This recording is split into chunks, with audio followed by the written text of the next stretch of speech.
Okay, we're in field 2 again, and we're in the sort of boundary between the grasses, fescue and timothy-like grasses. So, Yeah. and you were observing something, Elizabeth? Yeah, so I mean this höskallra, the narrow-leafed rattle, Yeah. it's super abundant here. It's Yeah. very, very common. You see Yeah. how densely it grows here?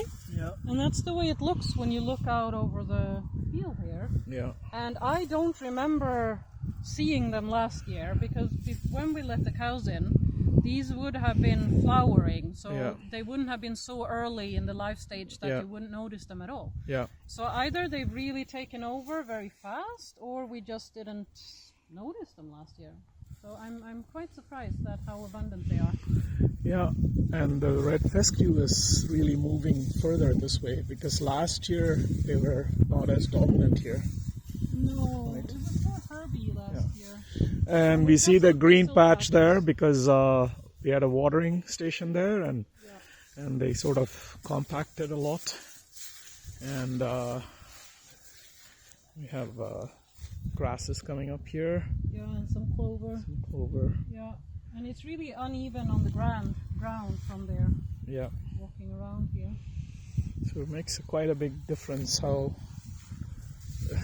the plants vary depending on what happened last year. We also have this species, Nysört, that is not very common here and in field 1. I know in field 3 we have some pretty small but still patches where it's really dominating over Yeah. a few square meters. Here it's just spread out. Yeah, and we have some more thistles here, Yeah, and mainly this species that's flowering now late in the season. yeah. But yeah, it looks like the red fescue has really moved everywhere here, right?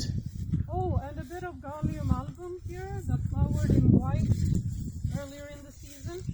Yeah, But here and in field 1, it's Yeah. not very common, just a few patches of it. Yeah. Big difference to field 3 again. yeah, Lots of yarrow leaves here. yeah, Quite a bit of dandelion. yeah. And they really pruned this tree Yeah. last year, so they really liked hanging out here, and Yeah. so Same over there. Got a few stalks of fireweed come up Yeah. over there.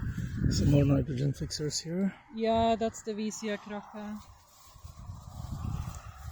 But it's less abundant here than Yeah. in field 1 for sure. And you see, as the further this direction we go, the lower the vegetation is. Yeah, So I think it's pretty nutrient poor on this part of the field. The yellow splotches are this fibla that we had a few in field 1, Yeah. and then we have the renfana, the yellow ones over there. yeah. Yeah. But I definitely feel like the red fescue is very prominent now. Yeah. So in some ways it seems like the cows grazing here intensively may have migrated some of the plants faster. Yeah, I may have promoted grass growth. That's the general impression, I would say, in field 1 and 2, that they become very grass dominated after having been grazed very intensely for a brief period once in a season. Yeah. Yeah.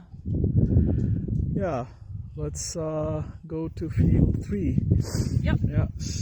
Sven Alf has been taking some more silage on the field across from us with a lot of timothy. Yeah, and he takes only once per season, and that field was very timothy dominated still.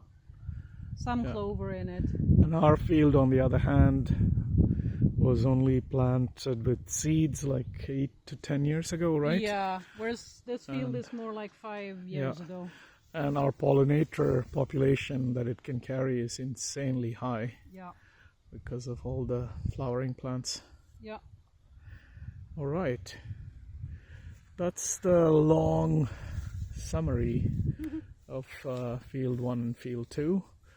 So next year we will have animals back again and follow through. in more detail. And if just to finish up, I mean, it's amazing how much less dense it is here, the vegetation, right? It's just much sort of, it's much skinnier, so to say. It's not as lush. Even some moss coming in parts here. Yeah. So,